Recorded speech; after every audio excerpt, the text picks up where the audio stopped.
The reason you fail at New Year's resolutions is that your goals aren't based on your values. A lot of people plan their years with goals in mind and then get to the end and wonder why none of them are accomplished. The truth is, they're not accomplished because you are not planning your goals in accordance with your values or what really matters to you. This means you don't have a strong enough reason to be pursuing your goals, which means you have no motivation to get them done. No wonder your New Year's resolutions are never complete. This video, we are going to talk about how nailing down your values will help you plan 2024 and make you feel like you're actually living and not just going through the motions. By the end, you will not only know what your values are, but you will also know how to start translating them into action. So let's talk about what values actually are. Values are the guiding principles on how you want to live your life. You can think about them as individual beliefs you hold that motivate you to act in certain ways. And values can come from all sorts of places, such as culture, family, workplaces. Often will have their own set of values as well. Because values come from the places that are really deep and core to us, like culture and family and the places we spend time, they can often feel super intrinsic to who we are. I think that's what makes values so hard to find sometimes, because they are so ingrained in us. But not living according to your values can have pretty big consequences. It can leave you feeling empty, unguided, and often make it really difficult to achieve things that you set out to achieve. Because A, you're setting goals that other people value instead of ones that you value, or B, you are feeling around in the dark for goals and life paths that have meaning without actually first identifying what brings you meaning, which are the values. This all impacts you a lot more than we think about and know. So now that we know how important our values are, let's talk about how to find your values. How do we find our values? Finding our values can be really hard. We're going to do a few exercises together to help you think about them and really narrow them down. And the first exercise is an exercise that I'm pulling from the book Real Self-Care by Pooja Lankshman. I love this book. I've talked about it so many times on the channel. In her values chapter, she provides you a list of values to sort of build your values list from. A lot of websites that you go on that are like, how do I find my values, will often provide you with a long list of values that you can do this exercise with, or you can just look at the ones that she has written here in the book on my screen. They're things like acceptance, kindness, humility, courage, learning, all of these sort of values words that you can then go through and choose from. You can see in this practice, I have actually gone through and underlined some of the ones that were speaking to me at the time that I was going through this book. You want to basically do a similar thing. Circle all the ones that speak to you, and then you want to examine why they speak to you. So Pooja recommends choosing one value over another. What this looks like is thinking back to your core memories or thinking about your values in context and thinking about what value wins over another. So for example, I have both autonomy and responsibility written out here or underlined here as values that I like. Sometimes these things go head to head. Sometimes I want to exercise my autonomy by taking a vacation and taking a solo trip and just doing something that I love to do, something that makes me feel alive in that way. And I want to do that so much. But I have responsibilities, and my responsibilities include to my work, to my partner who I live with, to the people in my life who I've already made plans with. So when I'm in this situation where I see autonomy and responsibility, I have to choose which one of those is going to win out. Am I going to feel better about myself if I choose to be responsible and finish what I have started with people and not leave anyone like high and dry? Or am I going to feel more like myself if I pursue my autonomy? Am I going to be happier if I take a break when I need it? Do something that makes me feel like me when I need it. You can see how it kind of gets dicey in there, but thinking through these exercises will really, really help you. Another way you can think through these exercises is think about the experiences in your life that you have had the best time, right? What are you doing in these experiences? What are the common denominators? Some of my favorite experiences I've ever had are while traveling. So I went to Rome last year, which was really fun. No matter whether I am with friends or family, or if I'm alone, travel really speaks to me and makes me feel alive when I'm exploring someplace new, right? So exploration, adventure, novelty, these may be some common denominator values that would be a great place for me to start with and write down on my own personal values list. But these can also be be day-to-day experiences, not like just big travel or big like weddings or big events in your year. What things, moment to moment, day to day, are the favorite parts of your week? What things do you wish you could do every day, and why? Even answers that sound kind of basic might be really rich with your values. For example, when I was in high school, I always met up to play cards with my friends at least once a week. We seriously met all the time. It was really fun. I liked the strategy of card games. I liked time away from my computer and phone. But once we all graduated and went our separate ways, I really realized what I loved about it was the time I spent with my friends as a group.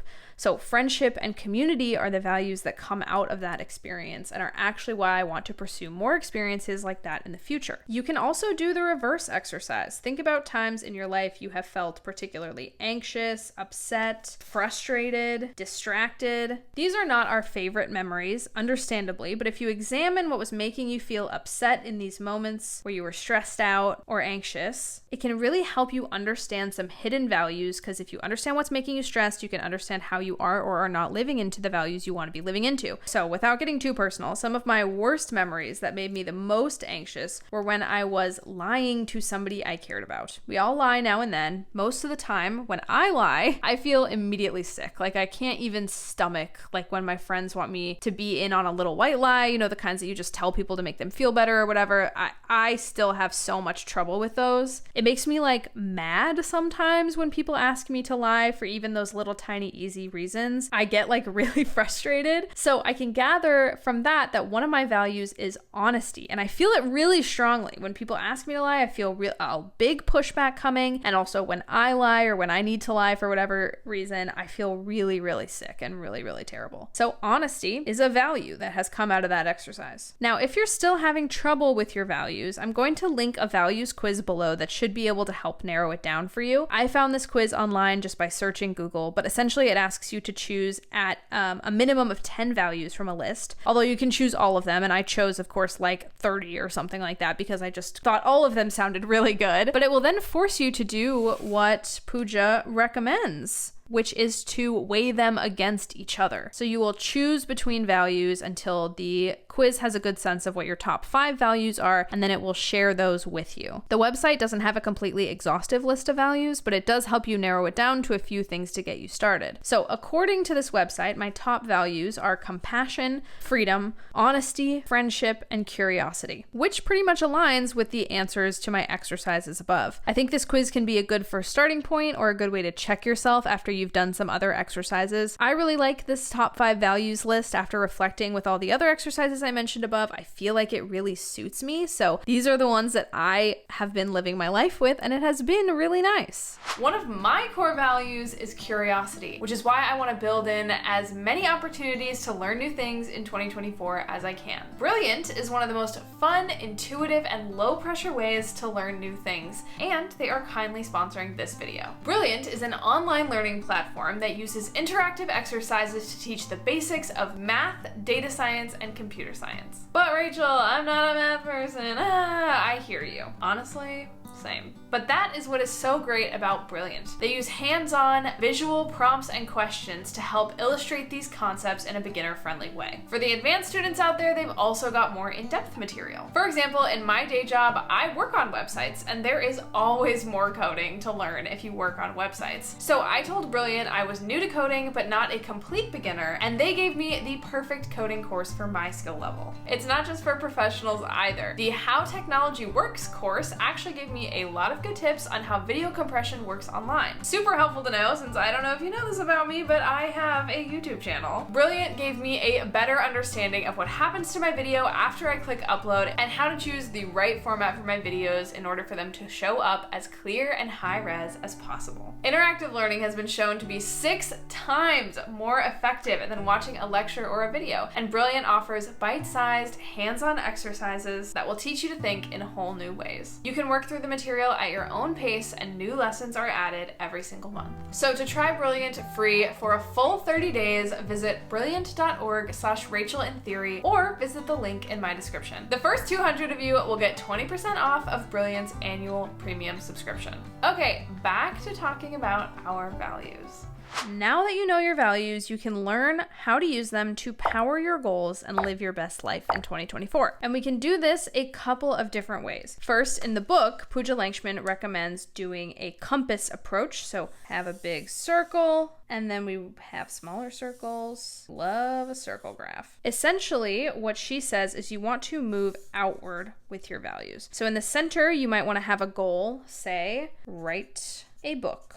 Maybe that's your goal for 2024. And then in the second circle, this is how you are going to do it. And this is where you want to write down some of your values. So I want to write a book. Maybe I want to do that with authenticity, creativity, and courage. Ideally, these would come from your core values list, right? So that you can make sure that you are living your goals within your values. And then the last outer circle is your why. So what do these values, how does moving with these values fill you up, right? Pooja Lankshman's book, she says the template you sort of want to use is because what feeds me is. Right? So I want to write a book with authenticity, creativity, and courage because what feeds me is living into my true self with as much honesty as possible. And part of being authentic for me is being creative, artsy, having some sort of artistic element to this book, right? Maybe it's a fiction book. So this is sort of the exercise that Pooja Lankshman recommends in her book. I also think you could do the same exercise but move sort of backwards from your value. So you have your value at the top. Maybe it is curiosity, right? And then you want to ask yourself, what are the important things that you want to do to make yourself feel your most curious? When you feel like you're learning, you feel like you're engaged in intellectual stimulation, like what kinds of things activate your value? I'm going to call this the value activation. So what activates my curiosity is reading, watching documentaries. I love documentaries. Learning, pretty good. Also talking to friends about like their interests. Basically, learning and seeking out knowledge activates my curiosity. It makes me feel like I'm really living my most intellectually, curiously stimulated life. And then you can come to a goal, right? Out of this material. So if I know that I want to live my life with more curiosity, I can have the goal of reading more, okay? And then this value becomes your why for your reading habit that you're trying to build in the new year. However, there are some things we have to do even though we don't necessarily want to do them in a given year. For example, and I'm going to show you my goal spread from this past year. It does include some mention of specific weight goals that I want to hit. So if you're sensitive to that at all, just go ahead and skip this part. I'll leave a timestamp on the screen for when this is no longer there. But I'm going to open it now and show you that my goal for this year was to lose 30 pounds. And it was under a vague health and wellness goal. And I know that I need to move my body in order to be a healthy person and live a long life. I had a plan this year to work out, lose many pounds, and basically feel good in my body. But the why that I wrote down was because I wanted to feel healthy. I wanted to feel strong. I wanted to understand my body and basically wanted to love my body for what it is. These are really, really good why powers, but health isn't one of my core values. So just feeling healthy and feeling strong is not going to really motivate me. Of course, everyone wants to be healthy, but prioritizing my physical health isn't something intrinsically motivating to me the way a true value is motivating. I might care about it, but it's so low on the values list that it easily gets overshadowed by other values when interests conflict, right? When they are weighed against one another. So my boyfriend, meanwhile, he really holds health as a value. So much so that I have seen him create elaborate workout plans and strict diets and stick to them purely out of motivation. That just seems to me like it comes out of nowhere for him. But he values health for the sake of health. It's really something he cares about. So it works really well for him just to be motivated by that. However, one of my values that I do prioritize, if we're remembering my values list from earlier, is friendship. So I know I need to be healthy. I can reframe my activities to give me that added value benefit instead of just trying to motivate myself to be healthy for the sake of health. This is sort of like reverse engineering your goals. And I think it only really works very well for goals that you have to do or projects that you have to complete. So let's take this as an example. We're going to start with the goal, which is to be healthy. Can I remember how to spell? And then we're going to do a value association. The value association that I want to include in this is actually friendship, and that will impact your actions. right? If my value is friendship and I have to be healthy, I have to do stuff for my health. How can I include friendship? Well, I can go to the gym with friends. I can join a workout group. I can do all sorts of things that are related to friendship that help me feel like I'm bonding with people while I am working out and being healthy, that will make me more interested in doing the base goal because it is associated with something I actually find valuable. Because I'm really motivated to get to know new people in a workout group or hang out with a friend at the park, going for a hike or a run or something like that with someone I love or somebody I want to get to know. I'm much more motivated to do that than I am to just like work out for the sake of working out. Ironically, this is sort of how I made my health goal work this year. I often connected it to something that I was doing with my friends. So I would go to the gym with a friend or send a picture to a friend after I went to the gym. Or a lot of the times I would sit down with my partner and just talk about our collective health goals, which was a great way to bond with somebody whose value is already health, because he was super into it and I got to have that bonding and connection moment, which made me feel like I was participating in this goal with a friend. So what are your values? Did you find any of them using the exercises in this video? And how are you going to be connecting them to your goals for 2024? Let me know in the comments section down below. If you want to keep hanging out with me, I have a video right here on the screen next to my head about making time for big plans in your life. We talk a lot about goal setting in that video, so you might like it. Thank you so much for watching. I love you guys so much. You're so awesome, and I will see you in the next one.